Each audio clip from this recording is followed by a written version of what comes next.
Welcome to Real Talk Real Estate, the show where we cover how to build wealth in real estate with no fluff, no BS, and no sales pitches.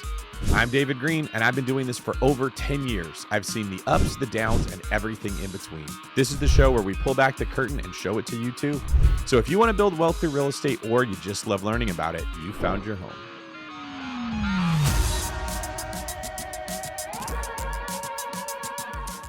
What's up, everybody? Welcome to the David Greene Show, the biggest, the best, the baddest real estate podcast in all of the land. I'm your host, David Greene, and this is Real Talk Real Estate. Welcome, folks. We have an amazing show for you today. I'm going to be taking questions from you, the community, and answering them for everyone to hear. And these shows are often fun, entertaining, informational, and an easy listen. So if this is your first time joining us, welcome, and welcome to the Real Talk Real Estate community. And if you're a frequent listener, I heart you. Today, we're going to be getting into strategic refinance for property acquisition, if house flipping works in today's market, and why or why not, evolving investment strategies to make your portfolio tighter, cleaner, and more profitable, as well as some entertaining and fun stuff to make the medicine go down smooth. If you're not following me on social media, please take a second to go do so on Instagram, Facebook, Twitter, wherever you are. I'm at DavidGreene24. And if you would like to be featured on the show, by going to davidgreen24.com/ask,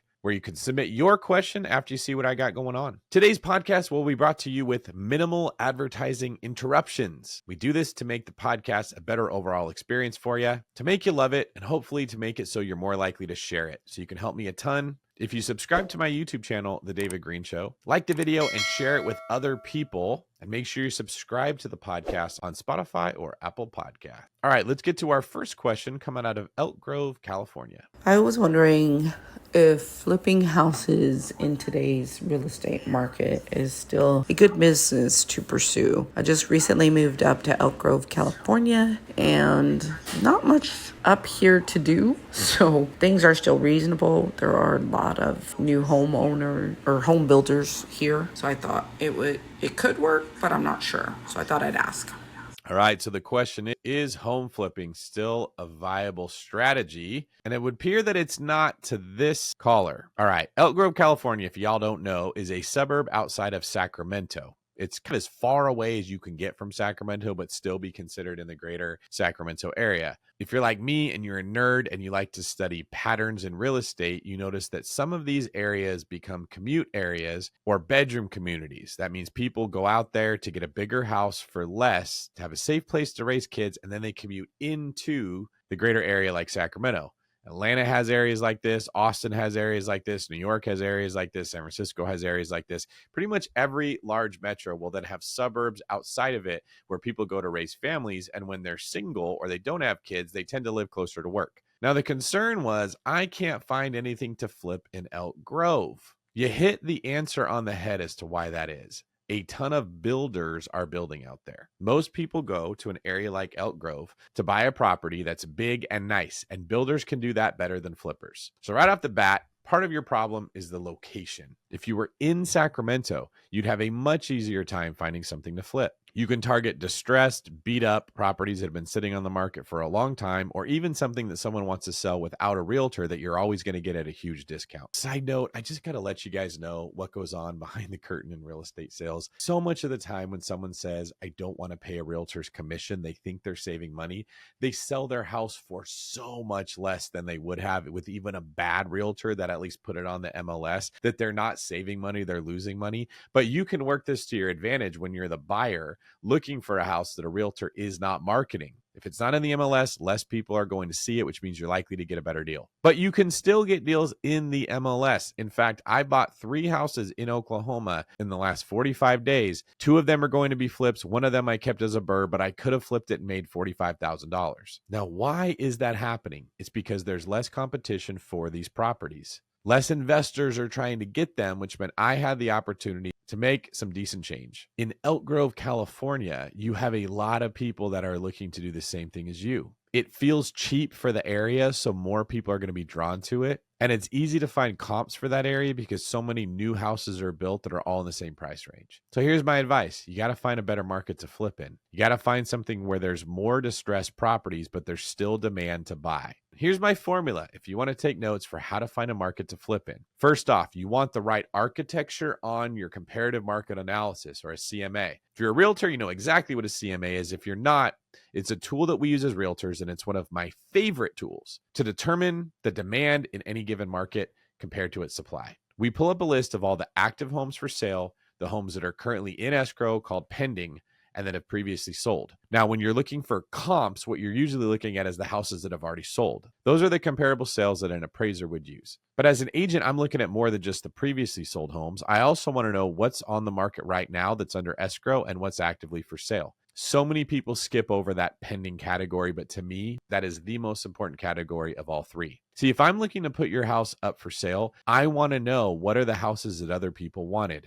What are the girls that got a date to the dance doing right? You want to copy them so I can tell the price, I can tell the location, and I can tell the condition of those properties. And if I'm going to list a house for sale, whether it's for a client or myself because I'm flipping it, I want to know what the houses that were successful going into escrow look like. That's what I want to remodel my house to look like. That's how I want to price my home. You can tell so much by looking at the patterns of a CMA. Let's take, for instance, that all the pending homes are priced under $300,000 and all the homes sitting active that no one's buying are priced above $300,000. Well, that would tell you as a home flipper that you want your ARV to be under $300,000 when you're done if you want to move that product. So there may be tons of opportunity to buy more expensive homes, but they're going to be harder to sell. So maybe you want to pass. Now, something else about the architecture of a CMA. Let's say that you have a handful of houses that are actively for sale, 3 or 4. You've got 10 houses that are pending right now, and you've got 25 houses that have sold in the last 2 months. What that tells you is there is a lot of demand in the marketplace for housing. You see, when you're trying to figure out supply and demand as a real estate investor, as a real estate agent, or as a house flipper, you can only tell what the supply is. It's not hard to tell how many houses are available for sale because those are all your active listings. But what you can't tell is how many buyers are looking for them. That's the demand, and that's the more important factor. Buyers don't go register when they're looking for homes. You'll never know how many buyers are actually in a market unless you look at the days on market. That's how long houses sit before someone buys them. Or you can do what I'm talking about and look at a CMA. If I know there's only a few houses for sale and a lot that are pending, that tells me that proportionally speaking, there are a lot more buyers in that market than there are homes for them to buy. Demand has outpaced supply, and I like that if I'm going to flip houses there. I don't know why more people don't talk about this because it's one of the first things that I look at. But thanks for listening to the David Greene Show because you get to hear it for yourself here. Now, let's say the opposite is the case.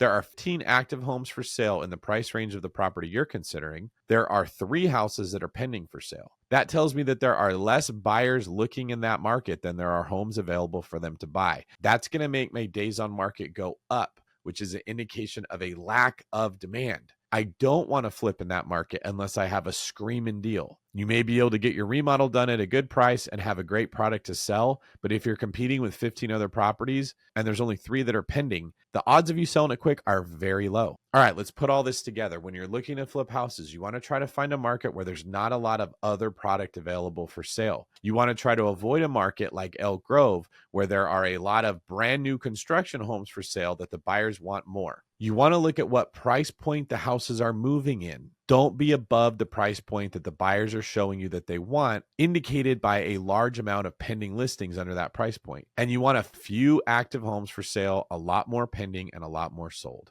What I tell my agents is it should look like a pyramid. Very small on the top, where the active listings are, much wider at the bottom where the sold listings are. That alone can save all of you listening a lot of time, frustration, and money lost with a house that's sitting that isn't selling. And as a side note, you should also look at the pending listings first and see what condition they're in and what location they're in and make that the target that you're going for to rehab. You don't want to be remodeling a home at a higher price point or in the wrong part of town than where the buyers are showing you they want, indicated by the pending listings. And to put a little cherry on top of this segment, remember, of all 3 categories, I think that your pending listings are the most important to pay attention to. If you're a realtor, this should help you a ton when you're talking to clients about selling homes. It should also help you a lot when you're working with buyers who are insisting on writing under asking price offers of houses that are selling for over asking price. You can just show them, here's the pending list, this is what they're priced at, and look at the sold properties. They sold for more than what they were listed at. And if you're an investor, this helps you identify the wrong markets to flip in and the right ones. Thanks for the question there, and I hope everybody gained by such a wonderful inquiry. All right, moving on to Tom McGreevy, located in Ohio and West Virginia. Hey David, congratulations on the new show. I've been investing in real estate since 2008. I have 13 long-term rentals, 2 short-term that are new and they're fun. My next project is to buy some land and do some unique stays. My problem is capital. I have a lot of equity built up in my rentals. I'm not sure if I can get access to that because my debt to income is high. Also, I have pretty much maxed out my loans that I'm allowed to take out. I can do private money. I've never thought about a construction loan. I'm hoping you can help me find a solution. I could just sell it and eat the capital gains of my properties, but I want to keep the houses for generational wealth for my kids. So hopefully you have an option for me. Thank you. Take care. All right, Tom, thank you for that. I got a short answer for you and a longer answer. Let's start with the short. You are not out of conventional loan options. Now, you mentioned you had too many loans and your debt to income ratio, or DTI, was too high. In layman's terms, this means banks don't want to give you financing because they're concerned you won't be able to make the mortgage payment. Your DTI is used to determine that. There's also a limit on how many conventional loans you can get. Once you have more than 4 financed properties, it gets harder to get conventional lending. And when you have 10, it gets to be pretty much impossible for investment properties. But good news, Tom, you are not out of options. And even better news, it's my company that can provide it. What you need is called a DSCR loan. It stands for Debt Service Coverage Ratio. The DSCR is a metric that commercial lenders have used for as long as I've been around in real estate investing to determine if someone buying a commercial property can afford to pay the mortgage. Here's the cool thing. Your DTI measures your ability to repay the mortgage. How much debt do you have and how much income do you make? The DSCR measures the property's ability to provide income to repay that mortgage. It wants to know how much rental income is the property going to generate, contrasted with the expenses that you're going to have to own the property. And the good news is the One Brokerage is probably the best CR lender in the country. We do tons of these. We are very good at them. We have really good relationships with the banks that are lending this money, and we can make it smooth for you. So you and everybody listening to this just needs to send me a DM, comment on YouTube, or email me if you have it and say, hey, David, I want to get put in touch with someone from the One Brokerage to talk about DSCR loans, and they will explain what you can do. The good news with these is they don't put a cap on them. You can continue to get these loans for as long as you need, as long as you buy properties that cash flow. The cool thing with that is it stops you from making bad financial decisions and not buying properties that cash flow. Or you got to put more money down to make it cash flow if it wasn't going to. These are the loans that I'm using to scale my own portfolio, whether they're long-term rentals, medium-term rentals, or short-term rentals. I am Team DSCR.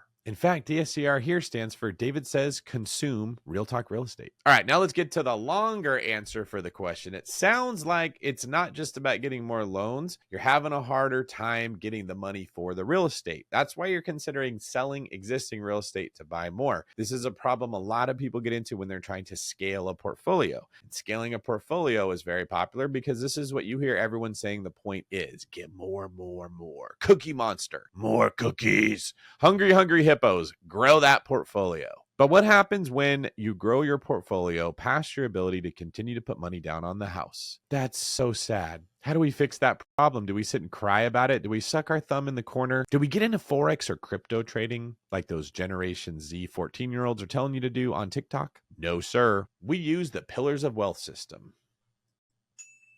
This focuses on a 3-pillared approach to buying more real estate. You make more money, you save more money, you invest the difference. See, most people listen to real estate podcasts because they want to invest money. But what happens when you don't have it? Well, that's where I came up with this 3-pillared system. I don't tell people to go use OPM, other people's money. I don't tell people to leverage the ever-loving crap out of themselves to buy more real estate. I don't tell people to use creative methods that don't require money. I tell people to go make more money like the good Lord intended. The art of making more money is all about self-improvement. It challenges you. You got to get out of your comfort zone. You know how many people I hear say, I don't like sales. I don't like to do it. I don't want to be pushy. I don't like to get rejected.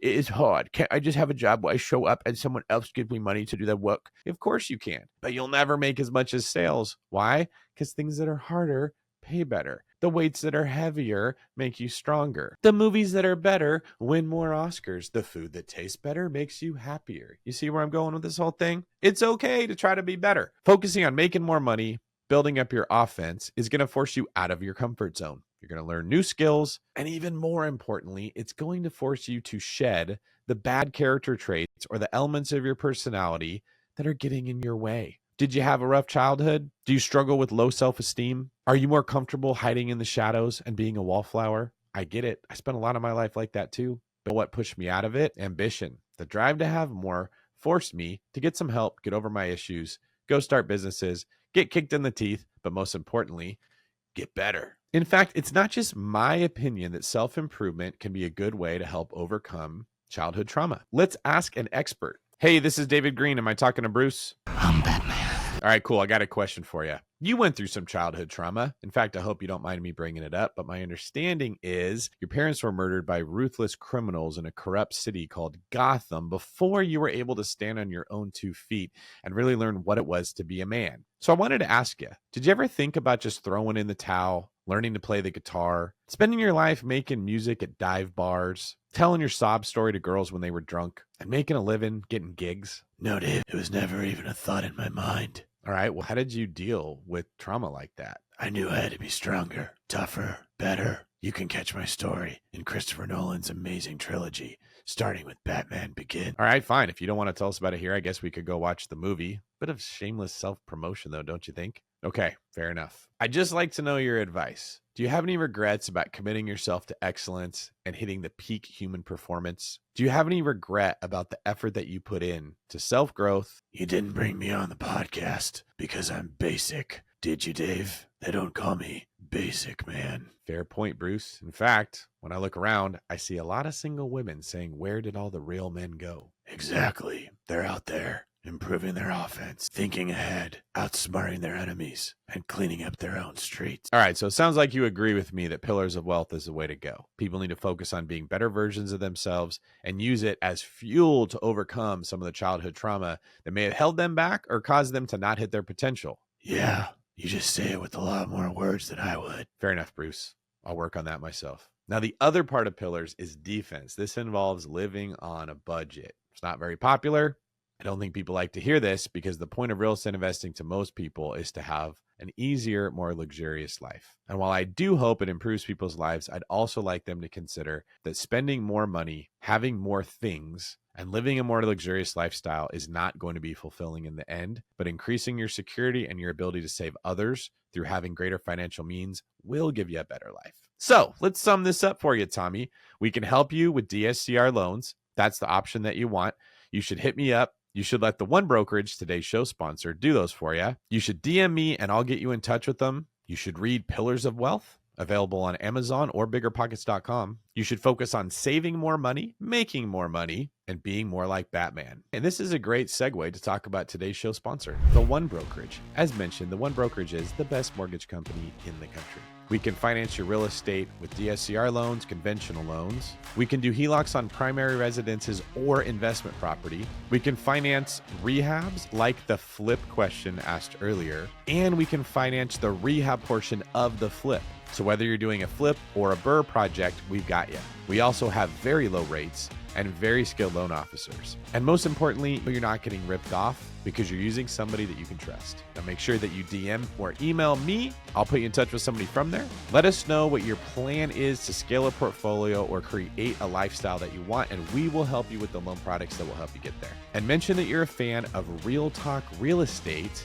so that your loan officer knows how you found us. All right, moving on to our next question. After almost 2 decades of investing in real estate, I have over 10 long-term rentals and 2 short-term rentals. I'm finding that as I grow, I want to have more efficient properties, quality over quantity. The problem is I bought the houses cheap from $7,000 to $25,000. Now they're worth $150,000 to $250,000, and I haven't kept up on rent increases. The rent's anywhere from $500 to $1,000 depending on the property. Any help would be appreciative, and let me know if you need more details or a guest on your new podcast. Sorry to hear about BP. I loved you and Rob. Oh, you do have to go there and you got to bring up all the hurt. All right, now that I'm over that, let's get into your question here. It's actually a really good one. I like this. First off, I love how you phrase this. My problem is I bought houses from $7,000 to $25,000 that are now worth between $150,000 and $250,000. If you got a lot of these problems, maybe you want to send them over to the rest of our listeners who would love to have problems like this. If you're having tax problems, I feel bad for you, son. These are the kind of problems that I think everybody wants to have. Now, I like your idea of doing the 1031 because you're probably not going to catch up on rent. It's going to be very hard to raise the rents that much on every single tenant that suddenly, but whoever buys the property from you can figure out how to do that. At the same time, a lot of states have rent control laws that stop you from raising the rent to market rents. They only let you increase it a certain amount at a time. So you may not be able to raise the rents as much as you could, even if the tenants could afford to pay it. So the next question is, where are you going to put that cash? You've answered this for me. You said that you like short-term rentals and you enjoy the cash flow. I think it's time to sell the single-family rentals. I would look at them like little greenhouses in Monopoly into some big red hotels, the short-term rentals. Now, you don't want to go crazy with this because you can also lose money doing it. I'd put a lot of money down on 1, 2, maybe 3 short-term rental homes. I would start slow and go small, get it down before I scaled to do more. Maybe buy 2 of them all cash and take a loan on 1. And then when you feel like it's time to expand and buy more short-term rentals, you can refinance one of those properties and use the money for the down payment on future properties. You should also pat yourself on the back. It's freaking awesome that you were able to make that much equity buying these houses right and letting them appreciate. And here's why. Housing affordability is at an all-time low. It is harder than ever to find a house that makes sense for what wages are. This is forcing people out of their comfort zone. Just like I talked about Pillars of Wealth as a book that will help teach you how to make more money and save more money by getting uncomfortable, making a budget, and working harder at work. It's when we're uncomfortable that we change our habits. Well, those that have really enjoyed living in expensive markets don't want to leave. But what happens when you can't afford your rent? You're forced to leave. And where are you going to go? You're going to go somewhere where housing's more affordable. And affordable means the housing price is a lower percentage of what the wages in the area are. Now, this is an extra bonus for you if you can work remote and get the wages from a company located in one area, but get cheaper housing in a different area. Where's the cheaper housing? It's often in the Midwest, which means more people will move there, which means demand will go up and supply won't be able to keep up, at least not right away. And when demand goes up and supply stays the same, you get increased prices, both in the values and in future rents. So if you're listening to this and you're trying to figure out where to invest, ask yourself, what markets are people going to move into where there's more affordability? I've seen a lot of this happen in Alabama, in Northwest Arkansas, in Indianapolis, in Michigan, in Ohio. And wouldn't you know that prices and rents have started to go up a lot in those exact same markets? There you go, folks. You're welcome for the advice. Hope you make a lot of money. Boy, I'm having fun today. Are you guys liking today's show? I sure hope you are. If so, please make sure that you like this video on YouTube and subscribe to the show. And if you're listening to this on a podcast app, do me a massive favor, please, and leave me a 5-star review telling other people why you like the show. All right, moving on to Tommy Silva in the Bay Area. Question is, David, I'm due to pay off my house in about 11 years, and I want to refi cash out about $400,000, which would still cash flow that current Bay Area home for anywhere from $500 to $1,000, depending what rent is at that time. Take that $400 and either buy one and force cash flow or break even in the Sacramento or Central Valley area, or is it even possible to do 2 homes with that $400,000 and not bleed or at least break even? Or is out of state my only option to make $400,000 go a long way? Like I said, this is a play for supplemental retirement income. First off, $400,000 of money out of a cash out refinance, and you're not going to be bleeding cash flow. You maniac. Just had to point that out. That's incredible, and you deserve a pat on the back. You also deserve a little tug on that beard. Looking really good. Where do we even go from here? Okay, so you're asking, where do you want to invest? Central Valley, out of state? Well, here's the cool thing, bro. With $400,000 to put down, you don't have to buy a $1.6 million house. You don't have to put 20% down. You could put 50% down, 60% down, 70% down. You could even pay cash for something and get that cash flow that you're talking about. See, when we say nothing cash flows, what we're really saying is nothing cash flows for 20% down. But if you're blessed with a whole lot of money, that's not a problem that you have. So here's what I'd like to see. I want to see you buy something, put 50% down or more, and then have a value add component to what you bought. Can you find a fixer in terrible shape for $650,000, put $400,000 down, borrow the $250,000, take some money from your reserves to do repairs, and make that $650,000 place worth $850,000? See, if you can think that way, equity, and you combine it with market appreciation equity, which is what I call the equity that comes when you invest in a market that improves more than the national average, like the Bay Area, California, where you said you bought. That's what's responsible for a big chunk of that $400,000 that you have right now. When you do that, you ensure that you will have this same amazing opportunity 3, 4, 5 years from now. You're always setting yourself up to have another $400,000 to invest, while all of the people that are avoiding markets like this are forced to make and save their money the hard way. So, how do you set yourself up for future success? Well, you think about cash flow, but not only cash flow. You also create more equity. You keep that equity growing like a snowball, which you eventually trade in for cash flow when you're ready to stop working. Now, if you guys are not watching this video on YouTube or Spotify, I feel really bad for you because this is a handsome man. And I see from your video behind that amazing beard, you also have what looks like a work vest, which tells me you're a hard working brother. So it doesn't look like you're ready to retire now, and you can afford to continue creating equity. Send me a DM. We'll do a cash out refinance for you with today's show sponsor, the One Brokerage. Get that $400,000 out of your property at a great rate. Thanks for the question, Tommy, and congrats on an amazing accomplishment. Make sure that you send us another video at davidgreen24.com/ask and give me an update on what you did with that capital. Before we get to the next question, I've got a public service announcement. I'm hiring. If you're somebody that manages a short-term rental of your own and you're looking for a job, I'm looking to hire. This is not for people that want to be financially free, own their own business, sit on the beach and drink Mai Tais. This is for someone that loves real estate, loves working, and wants to grow together. My short-term rental company, Performance Property Management, is hiring more people that have property management experience, short-term rental management experience, or that know that they're just an all-around badass individual that can help handle some of the day-to-day duties of managing short-term rentals for both myself and the company's clients. The One Brokerage is also looking to hire loan officers. So if you're an MLO who's out there that's looking for a better broker to work for, wants training and guidance from me, and wants to be an environment where you can hit your true potential, we want you. Additionally, Coast to Coast Real Estate, my real estate brokerage, is looking to hire agents. So if you like the podcast, you like my training and guidance, you want to learn how to be a better real estate agent, and you want a better broker to hang your license, we want you to. All you have to do is email help@davidgreen24.com and let us know which position you're interested in. All right, next question comes from Saeed Rabu in Virginia, who wrote, I recently graduated from community college and now am a senior at university.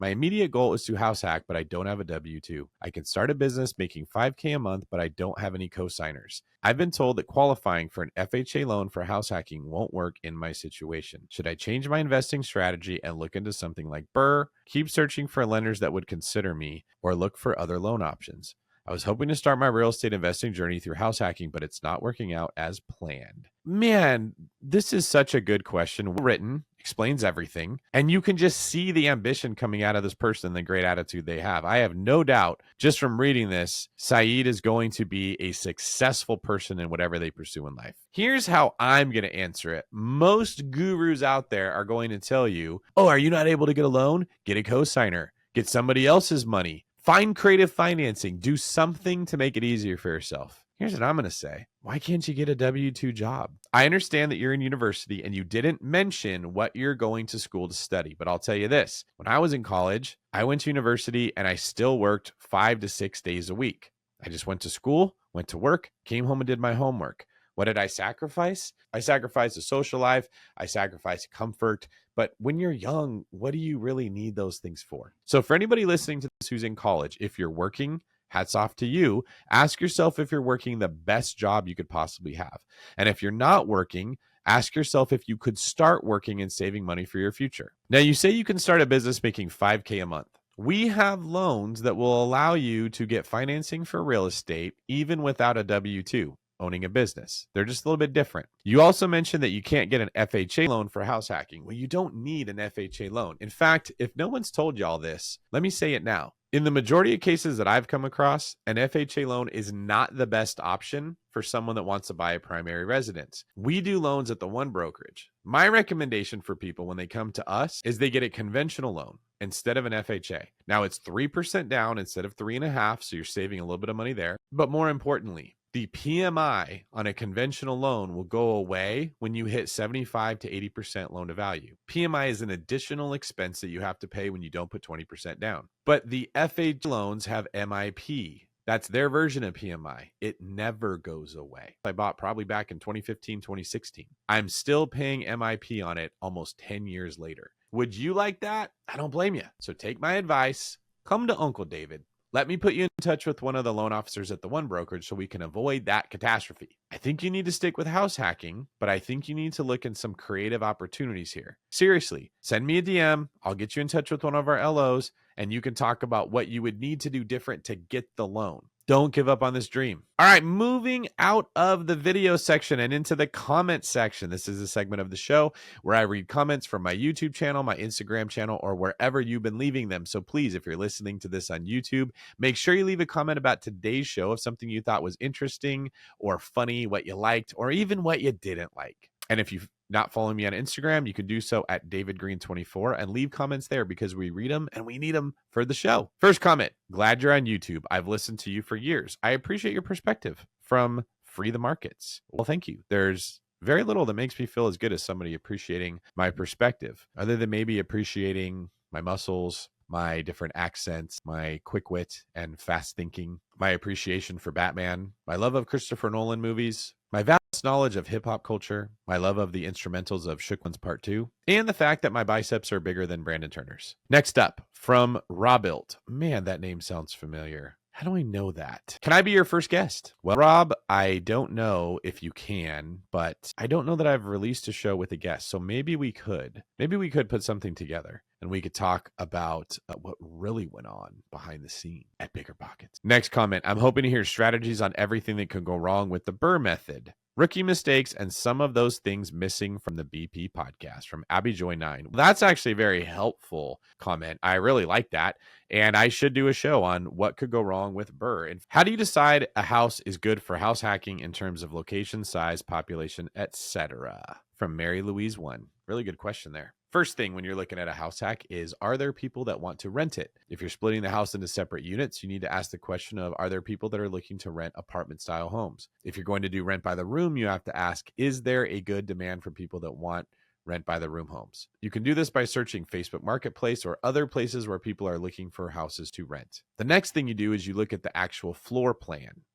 Does this house have a floor plan that would conducive for what you want to use it for, which is house hacking? Lastly, you look at what is the population of the area doing. What you want to see is growth. As long as it's continuing to grow, you'll always have more tenants than you need, and you can be picky about who you put in there. Really good question, though. How should I use my first-time buyer program to invest in real estate? Fitness by Claudio. You hear a lot about first-time buyer programs. I don't know if those are actually real or if they're marketing scams. Oftentimes they are. See, lenders say, I have a first-time buyer program to get you to go click on a link and show up for something. And then they sell you a loan that anybody could get their hands on. They just package it in a way that looks like it's some extra benefit for you. So let's just make this a public service announcement for everybody that there's not actually a ton of first-time homebuyer programs, but there are loans for people that are buying a primary residence. Now, to answer the actual question, Claudio, I think the key is you house hack. I wish everyone house hacked, and I think everybody should buy one house a year to house hack in. All right, moving on to the next segment of the show. This is the Real News Report. First segment, gold price hits an all-time high. The price of gold hit an all-time high last week and has continued to stay close to that record on Monday. Monday's rise happened amid solid bets of a September interest rate cut following dovish signals from Federal Reserve Chair Jerome Powell and a safe haven demand due to geopolitical risks in the Middle East, Reuters said. This week's record high means that the price of gold has climbed hundreds of dollars per troy ounce over the last year. And Yahoo Finance chimes in on their X page, recent market volatility, an upcoming election, geopolitical tensions, and a recessionary fear create a bullish gold soup on rising gold prices. But critics say gold isn't always the inflation hedge that many say it is, and that there are more efficient ways to protect against potential loss of capital, such as through derivative-based investments, the AP reported. Why is this relevant to you, the Real Talk real estater? Well, I'll tell you. Gold is looked at as a safe haven to put your money in. Now, I'm not a financial advisor and I don't know all of the technical terms that people use, but in my mind, I break investments up into two kinds. There's the button pushing investments, which are very easy,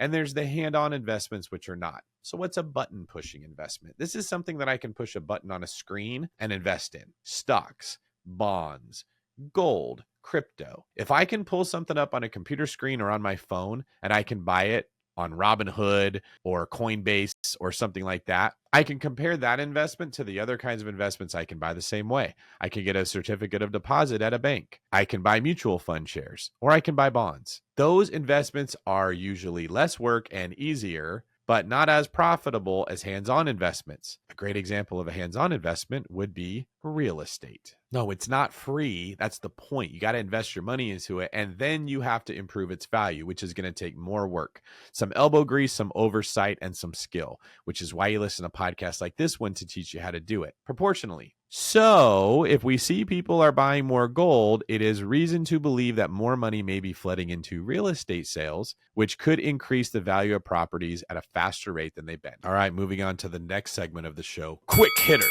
Number one. What if you're married with children and don't want roommates? From Evan Zaramba talking about house hacking. This came from an Instagram reel that I posted telling everyone a house hack. And Evan said, what if you're married with children and you don't want people that are roommates? Well, like we mentioned earlier, your only option is to buy something with several units, which will cut down on the opportunities you have, but it is still possible. ACQ responded to this comment, got to make the sacrifices to build wealth, which is exactly how I see it. Elijah said, do you rent out the entire home when you move out after house hacking or keep it by unit? That's the cool thing with house hacking is you could do both. You could rent out the units, you could rent out the entire home if that makes more financial sense, or if it's appreciated, you can sell it and move that equity into a new property and start the process again. They're all wins no matter how you do it. From Mr. Ben Kinney, miss you, buddy. That's so nice. I wasn't expecting to see this in here. Ben Kinney is an old friend of mine, sells a ridiculous amount of real estate. We interviewed him on the Bigger Pockets podcast. Really smart business guy.